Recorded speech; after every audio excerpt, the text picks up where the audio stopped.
நாம் மாதம் ஒரு முறை சமூக மாற்றத்தை பற்றி பேசிக் கொண்டிருக்கிறோம் என்று நினைக்கின்றேன்.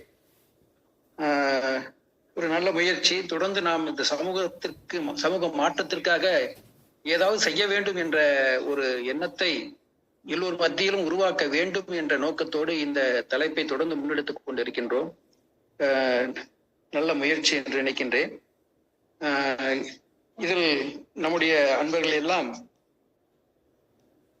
ஏற்கனவே பல்வேறு சமூக மாற்றத்திற்கான பல்வேறு கருத்துக்களை முன்வைத்திருக்கிறார்கள். திரு செந்தில் வெங்கடாசலம் அவர்கள் நிறைய வழிகாட்டுதல்களை பட்டியலிட்டு காட்டினார். இதை செய்ய வேண்டும், இதை செய்ய வேண்டும், இதை செய்ய வேண்டும் என்று ஏராளமான வேண்டும் வேண்டும் என்று கருத்துக்களை முன்வைத்தார். அவ்வளவு செய்ய வேண்டும். யார் செய்வது, எப்படி செய்வது என்பதுதான் கேள்வியாக இருக்கிறது. எல்லோரும் அப்படி இருந்தால் நல்லது, இப்படி இருந்தால் நல்லது என்று பேசிக்கொண்டே இருக்கின்றோம். பேச்சு நிறைய இருக்கிறது. ஆனால் செயல் என்று வருகின்ற போது, செயல் என்று வந்தால்தான் அது சிறப்பாக இருக்க முடியும். செயல்தான்.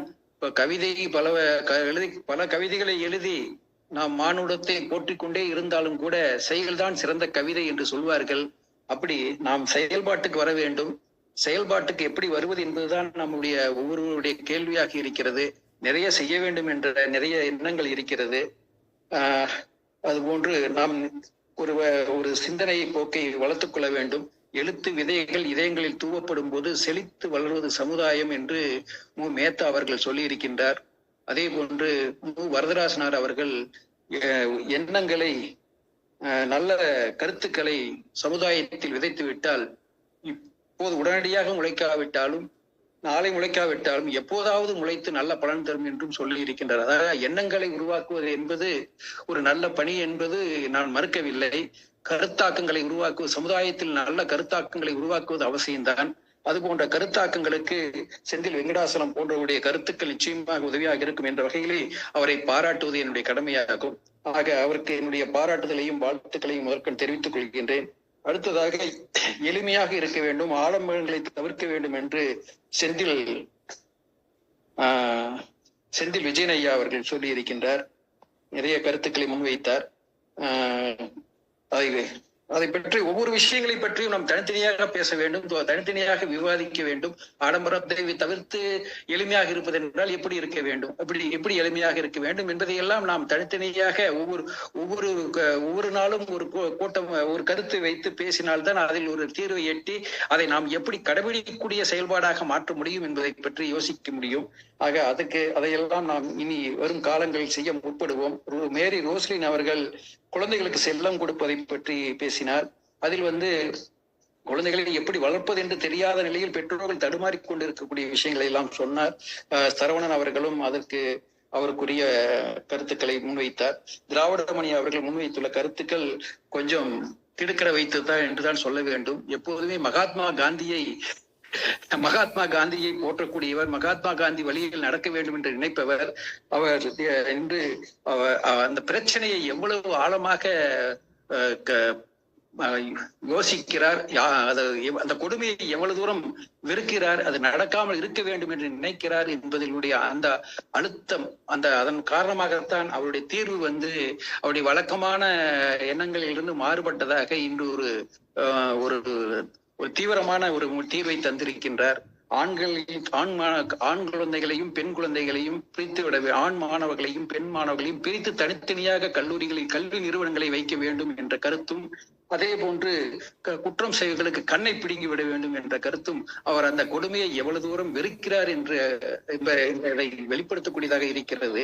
ஆனால் அது சரியாக தீர்வாக இருக்குமா என்று நிச்சயமாக யோசிக்கப்பட வேண்டும். சர்ச்சைக்குரிய கருத்தாகவே நான் பார்க்கின்றேன். அதாவது சட்டம் போட்டு தடுக்கிற கூட்டம் தடுத்துக்கொண்டே இருக்குது, திட்டம் போட்டு திருடுற கூட்டம் திருடிக்கொண்டே இருக்குதுன்னு சொல்ற மாதிரி நாம சூழல்களில் சில மாற்றங்களை ஏற்படுத்தி விடுவதால் மட்டும் கல்வி நிலையங்களை ரெண்டு பேரும் தனித்தனியா படிக்க வைப்பது, ஆசிரியர்களை அந்தந்த ஆண்களுக்கு ஆண்கள், பெண்களுக்கு பெண்கள் என மாற்றுவது, அதே போன்று இது போல தண்டனை கடுமையாக கொடுப்பது மட்டுமே அந்த போன்ற குற்றங்கள் நடைபெறுவதை தடுத்துவிடும் என்று நாம் எதிர்பார்க்க முடியாது. ஏனென்றால் இது மனநிலையில் இருந்து வரக்கூடிய பிரச்சனைகள். மனதில் இருக்கிற இந்த பிரச்சனை இது வெளியில் இல்ல, மனசுக்குள்ள இருக்கக்கூடிய பிரச்சனை. மனிதனுடைய மனம் திருந்தினால்தான், மனமாற்றம் ஏற்பட்டால்தான் இது போன்ற குற்றங்களை குறைக்க முடியும், தடுக்க முடியும், குறைக்க முடியும். ஆக மனதினை எப்படி சீர் செய்வது என்பதுதான் சிந்தித்து பார்க்க வேண்டியது. ஏன் இப்போது இந்த மாதிரியான குற்றங்கள் அதிகமாக வருகிறது? எதனால் இந்த பிரச்சனை வருகிறது? முன்னை விட இப்போது அதிகமாக இருக்கிறதா, அல்லது முன்ன வெளியில் தெரியாதது இப்போதெல்லாம் வெளியே தெரிகிறதா? இப்படிப்பட்ட பல்வேறு கேள்விகளுக்கு இடம் இருக்கிறது. நான் ஏற்கனவே சொன்னது போல இந்த பிரச்சனைக்கும் தனியாக ஒரு நாள் நாம் கூட்டம் போட்டு பேசினால்தான் இதை பற்றி ஒரு சரியான தீர்வை எட்ட முடியும் என்பது என்னுடைய கருத்து. ஆக இது போன்ற கருத்துக்கள் எல்லாம் முன்னே வந்திருக்கிறது. நான் அதிக 5 நிமிடம் தான் இருப்பது என்பதால் 5 நிமிடத்தில் நான் பாதிக்கு மேல் எடுத்து விட்டேன் என்று நினைக்கின்றேன். ஆனால் சுருக்கமாக நான் சொல்ல வருவதை மட்டும் சொல்லிவிடுகிறேன். சமூகத்தில் பல குற்றங்கள், குறைகள் உள்ளன. குற்றம், குறை ஏற்படாமல் இருக்க அதனை செய்யக்கூடிய மனநிலை, சூழ்நிலை மாற வேண்டும். சூழ்நிலை மாற்றம் என்பது வெளியில் இருந்து வருவது. அதுல வெளியில் இருக்கக்கூடிய காரணிகள் நிறைய இருக்கு. அரசாங்கம் இருக்கிறது, மற்ற அதிகாரிகள், அலுவலர்கள், சமூக ஆர்வலர்கள், இவங்க எல்லாம் இருக்காங்களா, மாற்றுவதற்காக முயற்சிகளை மேற்கொள்ள வேண்டும். அது வெளியிலிருந்து வரக்கூடிய மாற்றங்கள். ஆனால் மனநிலை மாற்றம் என்பது ஒவ்வொரு மனதிலும் ஏற்பட வேண்டும். நம்மளால் நமது உடனே செய்யக்கூடிய மாற்றம் என்பது நம்மை நாம் திருத்திக் கொள்வதுதான், நம்மை நாம் மாற்றிக்கொள்வதுதான். ஆக அதுதான் உடனடியாக நாம் செய்வதற்குரிய மாற்றம். ஆக அந்த மாற்றத்திலிருந்து தான் நாம் எல்லா மாற்றங்களையும் தொடங்கியாக வேண்டும். எல்லோரும் மனமுறையிலும் நல்ல மாற்றம் ஏற்பட்டு எல்லோரும் நல்ல மாற்றங்களுக்கு உரியவராக மாறிவிட்டால் சமுதாயம் மட்டும் மாறாமலா போய்விடும். இதுதான் நாம் அடிக்கடி யோசிக்க வேண்டிய விஷயமாக இருக்கிறது. நாம் மாறினால் சமுதாயம் மாறும். ஆகவே நாம் நம்மை மாற்றிக்கொள்வதில் நாம் கவனம் செலுத்த வேண்டும். இன்று குற்றம் குறை ஏற்படுத்தாத மனிதநேய மனம் ஏற்பட வேண்டும். இந்த மனித நேயம் என்பது குறையும் போதுதான் குற்றங்கள் அதிகமாகின்றன. அன்பு, அற உணர்வு எல்லாம் குறையும் போதுதான் குற்றங்கள் ஏற்படுகின்றன, அதிகமான குற்றங்கள் ஏற்படுகின்றது. ஆகவே இதை குறைப்பதற்கு என்ன வழி என்று நாம் யோசிக்க வேண்டும். அப்படி பார்க்கின்ற போது நமது ஐயன் வள்ளுவன் தான் நமக்கு சரியான தீர்வை தருகிற. மனத்துக்கண் மாசிலன் ஆதல் அனைத்திறன் ஆகுல நீரபிறை என்கிற மனசை சுத்தமா வச்சுக்கணும். அந்த மனசை சுத்தமா வச்சுக்கணும்னா அதுல அழுக்காறு, அவ்வா, வெகிலி, இன்னாச்சொல், இந்நான்கும் இழுக்காது என்றது அறம் என்று சொல்கின்றார். ஆக அந்த 4 முதலில் நாம் இல்லாமல் செய்து விட்டாலே, மனதில் இல்லாமல் செய்து விட்டாலே நாம் செய்யக்கூடிய குற்றங்கள் பெரிதும் குறைந்துவிடும். நம்மிடமிருந்து பிறக்கக்கூடிய தவறான செயல்கள், தீங்கான செயல்கள் எல்லாம் குறைந்துவிடும். அதே போல சமுதாயம் முழுவதற்கும் அந்த அழுக்காறு, அவா, வெகுளி, இன்னாச்சொல் என்ற 4ம் இல்லாமல் போய்விட்டால் இந்த சமுதாயத்தில் நிறைய மாற்றங்கள் ஏற்படும். நல்ல சமுதாயமாக மாறும், குற்றங்கள் குறையும்.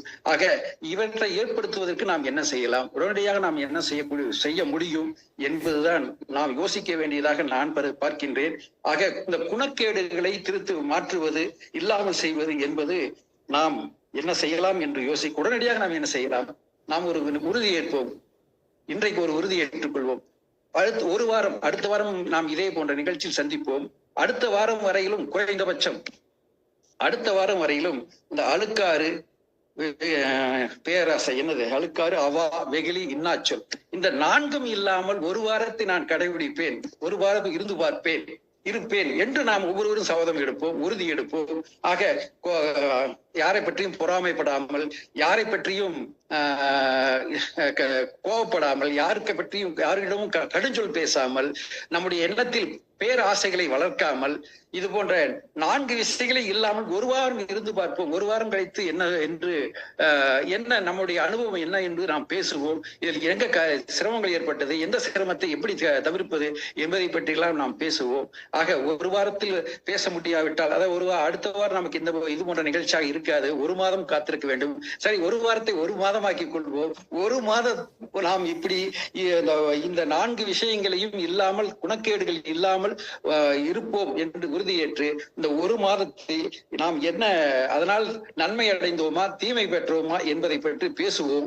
ஆக இப்படியாக நமக்கு நாமே நம் மாற்றங்களை ஏற்படுத்தி கொண்டு, நம்மளுடைய குணக்கேடுகளை களைந்து கொண்டு, நாம் சமுதாயத்தில் நாம் ஒவ்வொருவராக ஒரு வழிகாட்டுதலாக இருந்து, ஒரு உதாரணமாக இருந்து, முன்னுதாரணமாக இருந்து, மற்றவர்களுக்கும் வழிகாட்டிலாக இருக்கின்ற போது இந்த சமுதாயமே மாறி நன்மை பயக்கும் என்று நான் நம்புகின்றேன்.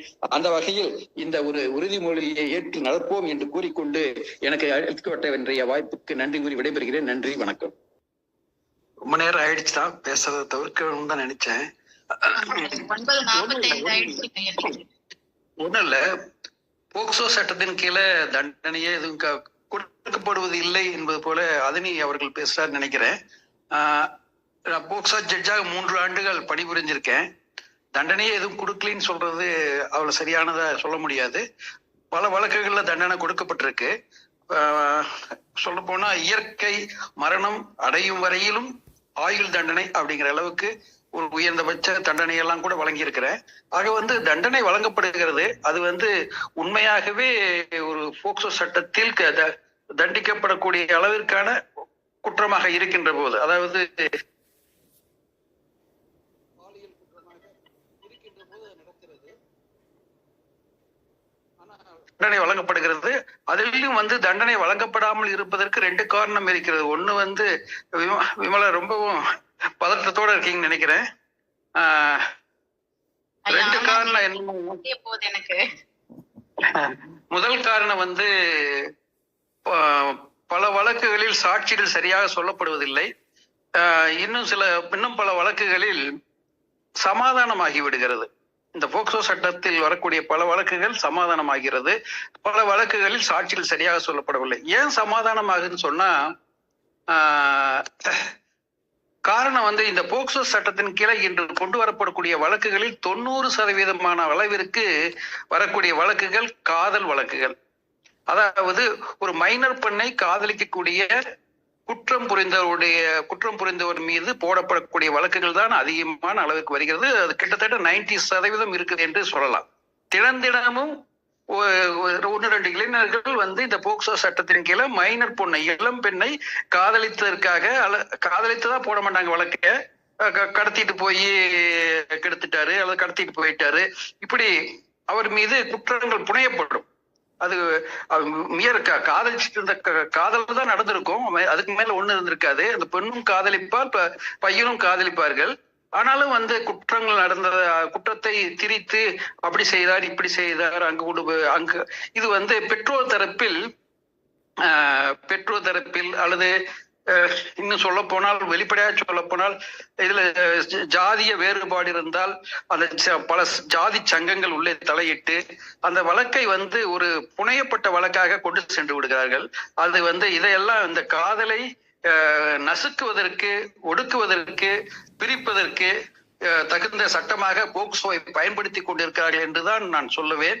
ஆக அந்த வகையில் ஒரு 90% வழக்குகள் வருகின்றன. அதில் சில வழக்குகளில் கணவன் மனைவியாகவே ஆகிவிடுவார்கள், குழந்தைகள் கூட பிறந்துவிடும். அந்த வழக்குகளாக நடக்கும். அதில் எல்லாம் அவர்களுக்கு சாட்சியங்கள் சரிவர வராது. அதுக்கு கருணை அடிப்படையிலும் நீதிபதிகள் அதற்கு தண்டனை எப்படி வழங்காமல் வழக்கை கொண்டு செல்வது என்று பார்த்து தண்டனை இல்லாமல் பார்த்து செய்வார்கள். ஆக இப்படியாக பல்வேறு காரணங்களினால் தண்டனை குறைவாக இருக்கலாம். ஆனாலும் நல்ல சாட்சியங்கள் இருந்து உறுதியுடன் நடத்தப்படக்கூடிய வழக்குகளில் தண்டனை வழங்கப்பட்டு கொண்டுதான் இருக்கிறது. இப்போது இந்த 90% வழக்குகள் இளம் பெண்ணை, மைனர் பெண்ணை, இளவர் பெண்ணை காதலிப்பினால் வரக்கூடியது இல்லவா? இதில் ஒரு விஷயம் நாம் பார்க்க வேண்டியதாக இருக்கு. ஏன் இப்படிப்பட்ட வழக்குகள் அதிகம் வருகின்றன? இளம் பெண்களும் காதலிக்கிறார்கள். சரி, அந்த பையன்களும் மைனரா இருக்கலாம் அல்லது மேஜரா இருக்கலாம், எப்படி வேணாலும் இருக்கலாம், அவங்களும் காதலிக்கிறார்கள். இந்த காதல் ஏன் இந்த இளம் வயதிலேயே வருகிறது? இது ஒரு பெரிய கேள்வி. படிக்க வைக்கிறோம், படிக்க போகிறாங்க, ஆனா பெற்றோர்களுக்கு தெரியாமையே ஏதோ ஒரு காரணத்தினால அவங்களாம் காதலிக்கிறாங்க. காதல் ஏன் வருதுங்க, அதெல்லாம் ஒரு பிரச்சனைக்குரிய விஷயமா இருக்கு. ஆக இது சமுதாய சூழல்களையும் குழந்தைகளுடைய மனநிலைகளையும் உளவியலை நாம் நன்கு இப்போது ஆராய்ந்து ஒரு தக்க முடிவு எடுக்க வேண்டிய நேரமாக இருக்கிறது. இதையெல்லாம் புரிந்து கொண்டால்தான் தண்டனையை அதிகப்படுத்துவதால் மட்டுமே இது முடியாது. இதற்கு தகுந்த வேறு விதமான மருந்து வேணும். நோய் நாடி நோய் முதல் நாடி அது அணிக்கும் வாய் நாடி வாய்ப்பச் செயல் என்பது போல இந்த சமுதாயத்தையே மாற்றி அமைப்பதற்கு, திருத்தி அமைப்பதற்கு என்ன செய்ய வேண்டும்? இந்த குழந்தைகள்லாம் மிக குறைந்த வயதிலேயே வயதுக்கு வந்து விடுகிறார்கள். இதெல்லாம் சில காரணிகளாக அமைகின்றன. இதை பற்றி எல்லாம் நாம் ஆய்வு செய்துதான் இதனுடைய சொல்ல போனால் இதுல உச்ச நீதிமன்ற நீதிபதிகள் எல்லாமே அந்த சம்பந்தத்திற்கான வயதை குறைக்க வேண்டும், 18 என்று இருப்பதை குறைக்க வேண்டும் என்ற அளவுக்கு பேசக்கூடிய அளவிற்கெல்லாம் இன்று அதை பற்றி யோசித்துக் கொண்டிருக்கிறார்கள். ஆக இதையெல்லாம் ஆராய்ந்து பார்த்து இதுக்கான இந்த குற்றங்கள் குறைவதற்கான வழிவகைகளை கண்டறியப்பட வேண்டும் என்று அளவிலே கூறி இந்த நேரம் அதிகமாக விட்டது. இனியும் நீடித்துக் கொண்டிருப்பது நல்லதல்ல என்ற அடிப்படையிலே என்னுடைய உரையை முடித்துக் கொள்கிறேன். நன்றி, வணக்கம்.